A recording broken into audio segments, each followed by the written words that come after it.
Mesya Thalib disebut Feby Sharon sebagai istri dari Kapolres Muara Enim.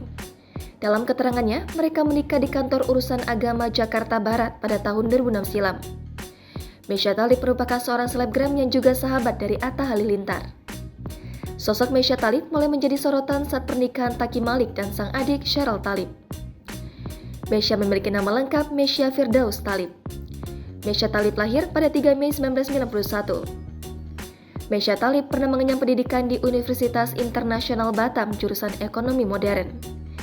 Mesya Thalib pernah bekerja sebagai teller di Bank BCA Bandung hingga tahun 2016.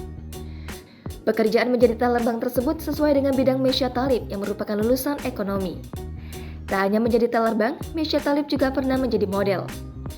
Mesya beberapa kali menjadi model pemotretan. Beberapa posenya pun ia tampilkan di akun media sosialnya. Diketahui Mesya tergabung dalam Gym Model Management.